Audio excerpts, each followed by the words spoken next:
मित्रों, अभी आपको बताया जा रहा था कि जीवन में कैसे हम सफल हो सकते हैं,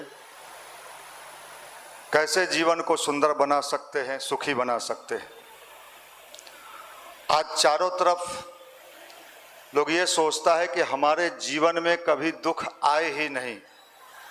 कितने लोग चाहते हैं कि हमारे जीवन में दुख आए? कोई नहीं चाहता है कि हमारे जीवन में दुख आए, सिर्फ सुख की कामना करता है। सिर्फ सुख ही सुख हो, कोई दुख ना हो। अच्छा, एक बात बताइए, आप सब विद्वान लोग बैठे हैं, इधर भी हैं इधर भी हैं। अगर आपको रोज सिर्फ मिठाई खाने के लिए दिया जाए, सुबह शाम दोपहर, और सारा खाना बंद कर दिया जाए, चावल दाल सब्जी नमकीन सब बंद, सिर्फ मिठाई खाओ, कितने दिन के बाद कहोगे मर जाएंगे? अब उपाय करिए, अब उपाय करिए। क्यों साहब? अगर जीवन में सिर्फ इंसान के सुख ही सुख रहे तो जीवन का स्वाद कभी मिल ही नहीं सकता है। इसलिए परमात्मा ने दोनों चीज दिया है इस धरती पर, कि सुख है तो और दुख है तो। हमारी समस्या क्या है? सुख होता है तब तो बड़ा एंजॉय करते हैं, सेल्फी लेते हैं, मजा लेते हैं। थोड़ा सा समस्या आया जीवन में, फिर देखिए खेला, मंदिर में पहुंच गए, गायत्री माता के नजदीक सर फोड़ रहे हैं, भोला बाबा को पकड़े हुए हैं कि आपको नहीं छोड़ेंगे जब तक आप मेरा उपाय नहीं कीजिएगा। इसलिए आप समझ लें, ये जिंदगी के एक ही सिक्के के दो पहलू हैं। दोनों में हम कैसे अपने को ठीक और नियंत्रित रख सकते हैं, इसी का नाम भारत का अध्यात्म है, स्पिरिचुअलिटी है। आदमी जब सफल होता है तो बहुत खुश होता है, चारों तरफ जयकार होता है उस व्यक्ति का, उस संस्था का। अभी चंद्रायन गया, पूरे भारत के लोगों ने झंडा दिखाया, क्या किया पूरा। लेकिन इसके जाने के पहले एक बार हम असफल भी हो गए थे, सेकंड वाला हमारा असफल हो गया था। अब वो छाती पीटते रहता जीवन भर, मेरा तो असफल हो गया। तो ये जो सफल हुआ ये कभी सफल नहीं होता। यही अध्यात्म है। यहीं पर समझदारी नहीं आती है, हम परेशान हो जाते हैं कि साहब मेरी जिंदगी का क्या होगा। माफ करिए, अगर आपके अंदर मजबूती है और आपने अपने ऊपर विश्वास बना के रखा है विपरीत स्थिति में भी, तो आज नहीं तो कल रास्ता मिलेगा। इसी धैर्य को गायत्री मंत्र से जोड़ा गया है। गायत्री मंत्र कोई देवी का मंत्र नहीं है, ना कोई देवता का मंत्र है।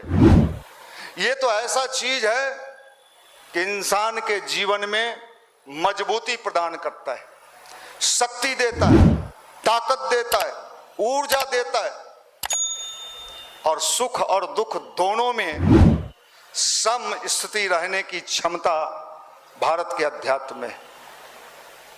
चंद्रायन गया तो पूजा भी हुआ, जाने के पहले पूजा भी किया था वैज्ञानिकों ने। बिहार में तो हमारे केमिस्ट्री के सर को कहिए गुटखा खा लेंगे, बीड़ी पी लेंगे, क्लास में एक से एक शेरो शायरी सुना के आपको मजा दे देंगे। लेकिन आप उनको कहिए सर मैं आपके क्लास में आने के पहले पूजा करके आता हूं, तो आपका क्लास में ही मजाक उड़ाना शुरू कर देंगे। भले उनके बीवी से पटती नहीं हो, झगड़ा चलता हो, उस सारा मजा क्लास में ही लेना चाहते। मैंने अनुभव किया है भाई, हमें भारत के इस अध्यात्म को जन जन तक पहुंचाना होगा, जो हर स्थिति में व्यक्ति प्रसन्न कैसे रह सकता है। सुख और दुख इंसान के जीवन का एक सिक्का है। हम लोग भी बड़े बड़े कार्यक्रम करते हैं, कई जगह प्रचार में निकलते हैं। हमारी बहनें भी पिछले दिनों, लड़कियां भी प्रचार में निकली। कई घरों में इनका स्वागत हुआ होगा, कई घरों में इनको सुनना पड़ा होगा। अब जहां स्वागत हुआ वहां फूल गए, और जहां किसी ने सुना दिया तो आप समझ लो अध्यात्म इसको कहते। और ये जो पूजा पाठ है कर्मकांड वाला, ये कर्मकांड वाला पूजा पाठ, एक बात समझ लो भाई, ये जैसे आप जिम में जाते हो, बॉडी बनाने का सब मशीन सब रखा हुआ है, लेकिन मशीन से किसी का बॉडी बन नहीं सकता है। आप पूजा करके मशीन को कहोगे मेरा बॉडी बनाओ, बना देगा? नहीं साहब, वो तो जिम के जो ट्रेनर थे, मान लो हम आपके ट्रेनर हैं, ये भगवान का जिम खाना है और हम आपको समझा रहे हैं, आपने सुना हाँ इससे ये बनेगा, इससे ये बनेगा, इससे ये बनेगा, अब यहां से निकल गए, शरबत पी लिए, अच्छा समझाया, समझाया तो अच्छा, आपने समझा और उस पर अगर आपने अमल नहीं किया तो आप जिंदगी भर भटकते रहेंगे। आप ये कल्पना ना करें कि दरोगा बन के हम मजा ले लेंगे, आप ये कल्पना ना करें कि बीपीएससी कंप्लीट करके हम मजा ले लेंगे। आप हमसे ज्यादा बीपीएससी को जानते नहीं होंगे, ना आप हमसे ज्यादा नौकरी वालों को जानते होंगे। मैं कितने नौकरी वालों को जानता हूं नजदीक से, उनके जीवन में जब उठापटक आता है उस समय उनकी स्थिति बड़ी दुर्गति वाली हो जाती है। इसको संभालने के विज्ञान का नाम भारत का अध्यात्म है। आज मॉडर्न साइंस, मॉडर्न युग, अच्छा मॉडर्नाइजेशन किसको कहते हैं? मॉडर्न किसको कहते? साहब बिहार में तो जिसके पास कुछ नहीं है, घर का खपड़ा जब पानी पड़ता होगा तो बाल्टी लगा दिया जाता होगा कि पानी टपक रहा है, वो भी मॉडर्न है। यहाँ की बात ही जुदा है। मॉडर्नाइजेशन का मतलब है कि आपके विचार, आपके सोचने का तरीका, आप जो विचार करते हो उस पर टिकना, तभी आप वास्तविक अर्थ में मॉडर्न कहल हो पाओगे।